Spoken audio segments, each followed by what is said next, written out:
Bonjour et bienvenue à tous. Les meilleurs films d'horreur sont généralement basés sur des livres. La littérature est considérée comme le meilleur moyen pour transmettre la peur car, de manière générale, elle laisse votre cerveau imaginer une partie des scènes d'horreur. Or, quand les jeux vidéo sont devenus une forme d'art, ils se sont imposés par la même occasion comme les principaux rivaux de la littérature. D'autant plus qu'une nouvelle notion est apparue, participer avec le personnage principal. En effet, vous le ou la contrôlez, vous le ou la dirigez, et c'est vous qui prenez les décisions bonnes ou catastrophiques.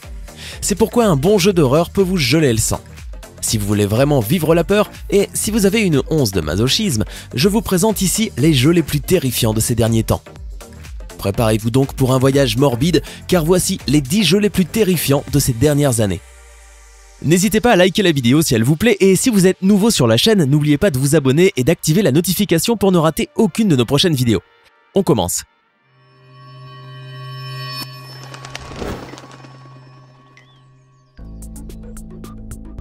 Chacun sait que les jeux vidéo sont à la fois plus audacieux, à tel point que certains ont l'air d'être des expériences cinématiques interactives.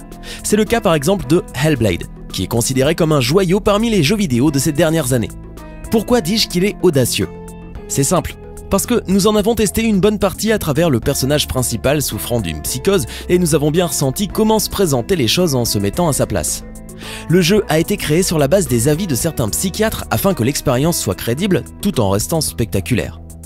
Il nous fait réfléchir sur ce qu'est la vie d'une personne souffrant d'une maladie mentale. Une grande aventure et une expérience terrifiante qui font partie du best-of de ces dernières années. Il ne fallut pas longtemps avant que les développeurs de jeux vidéo réalisent qu'il était possible de troubler le joueur avec des scénarios macabres et des situations tendues. Or, il n'y a rien de plus désespérant que de devoir contrôler un personnage désarmé, presque sans défense, qui est poursuivi par un abominable psychopathe auquel faire face tiendrait du suicide. Voilà donc le principe de Remothered, Torment Fathers. C'est un jeu de survival horror sur PC, où l'on enquête sur des événements mystérieux se déroulant dans une maison. Contrairement aux autres titres du genre, ici le titre nous pousse à fuir l'ennemi plutôt que de l'affronter. Si nous ajoutons à cela que le personnage principal est plus lent que celui qu'il pourchasse, c'est une combinaison parfaite entre tension et anxiété, car votre survie dépendra de votre rapidité à réfléchir.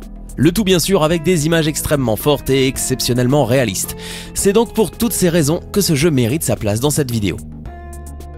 Réalisé par le créateur de Resident Evil The Evil Within est sensationnel. Il s'agit d'un jeu avec plusieurs monstres tellement terrifiants qu'il pourrait figurer dans n'importe quel autre jeu de ce genre. Ainsi, lorsque sa suite fut annoncée pour 2017, tous les amoureux de l'horreur fêtèrent cela.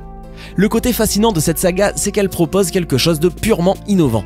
Le jeu est développé dans un monde de réalité virtuelle où il s'est passé un véritable carnage. C'est à cause de cela que chaque monstre est en fait le résultat de la maladie mentale de quelqu'un dont il fallait empêcher la connexion. Le jeu est un mélange parfait entre action et tension. Son point fort se trouve dans les combats, dans la peur constante d'être attrapé, de devoir se faufiler à travers les lieux infernaux, et avec la présence d'un spectre presque tout puissant qui, si vous posez les mains dessus, vous détruira. Un véritable jeu d'horreur. Quand la démo de Silent Hill fut publiée en 2014, Internet tomba des nues. Le jeu était tellement effrayant que les amateurs passionnés de ce genre se frottaient les mains et trépignaient d'impatience en attendant le jeu d'horreur qui s'annonçait. Tout le monde était enchanté par le concept. Si la démo provoquait déjà cela, imaginez donc comment allait être le produit final. Il est vrai que de nos jours, les jeux sont aussi voire plus effrayants que les films du même genre. Toutefois, un problème budgétaire annula le projet. Peu de temps après, la petite entreprise Lilith décida de créer une sorte de parabole spirituelle appelée Allison Road. En français, la route Allison. L'inspiration était évidente et vous pouvez même obtenir une démo aujourd'hui. Elle fut cependant annulée à son tour, mais comme on dit, jamais 203. Visage est le nouvel hommage à cette folie qu'avaient commencé Guillermo del Toro et Hideo Kojima. Le jeu paraît absolument terrifiant, mais aujourd'hui, il n'existe que la démo qui fut lancée en 2017 et que vous pouvez regarder dans son intégralité sur YouTube. Je ne sais pas quand sortira le jeu, mais ne soyez pas trop excités car il pourrait bien être annulé à son tour.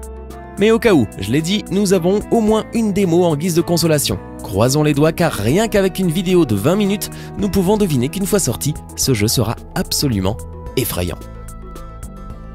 Le jeu vidéo Dead by Daylight a introduit un concept très intéressant. Il vous laisse le choix de jouer en tant que le super tueur en série ou en tant que la victime. Si vous choisissez le premier, votre mission consistera à pourchasser le second. Si vous choisissez l'autre, l'objectif sera de survivre et de s'échapper. Vous pouvez donc choisir entre commanditer ou essayer de fuir les différents symboles de l'horreur. Ce jeu date de 2016, toutefois le concept fut adopté et même peaufiné pour le jeu vidéo Friday the 13th, le jeu en ligne où vous pouvez choisir de jouer le rôle de Jason, le méchant, ou celui d'un des campeurs qui essaie de survivre de nuit dans le terrifiant Crystal Lake. Le jeu n'est disponible qu'en ligne et l'expérience peut être plutôt effrayante ou plutôt amusante selon quel personnage vous avez choisi d'être. Resident Evil 4 a changé de formule, se concentrant principalement sur l'action et l'expérience s'avéra très bonne. Seulement, les suites données à ce jeu ont été très médiocres. Ainsi, lorsqu'il fut le temps de réaliser Resident Evil 7, l'éditeur misa sur un retour aux origines. Le survival horror fit son retour accompagné d'un style à la première personne. En osant le changement, la société légendaire Capcom fut de nouveau récompensée. Resident Evil 7 est un chef-d'œuvre. Si l'on devait choisir une scène particulièrement effrayante, je dirais que les tracks de Monsieur Jack Baker sont brutales.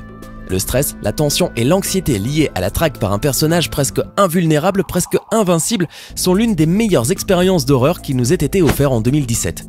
Et si vous jouez à ce jeu en utilisant le casque de réalité virtuelle de Sony, l'expérience sera multipliée par 1000. Oserez-vous ? De nombreux jeux limitent le facteur Young Scare ou Screamer pour ne pas dépasser les limites. Le jeu qui occupe la première place a été réalisé sans tenir compte des joueurs. Outlast 2 est un pur jeu d'horreur qui n'est destiné qu'aux personnes courageuses. Le personnage principal n'est ni un soldat ni un expert en arts martiaux, c'est simplement un type normal. Le jeu comporte du sang, des scènes horribles et une histoire très sombre. Tout comme dans le premier opus, les tracks en constituent le point fort. Vous vous sentirez assiégé à n'importe quel moment par des personnages beaucoup plus forts que vous. Outlast 2 porte ce concept au dernier degré, à tel point que les critiques qu'il a reçues étaient principalement liées au fait qu'il n'y avait pas de limite. Et si en plus vous osez jouer avec un casque de réalité virtuelle, alors là, ce jeu occupe donc la première place car à ce niveau, il faut tout de même avoir le cœur bien accroché pour le finir en réalité virtuelle. Tout le monde ne peut pas le faire. Avec le manque de jeux de Silent Hill, la franchise Outlast a pris la place et sa dernière invention est l'une des plus terrifiantes de l'histoire. Encore une fois, oseriez-vous le jouer avec le casque de réalité virtuelle ? Si vous vous en sentez capable, alors allez-y, faites-le. C'était les 10 jeux les plus terrifiants de tous les temps. Connaissiez-vous tous ces jeux ? Lequel vous a le plus effrayé ? Faites-le nous savoir en commentaire. Hey, c'est tout pour aujourd'hui. Si vous avez aimé la vidéo, n'oubliez pas de la liker et de la partager avec vos amis.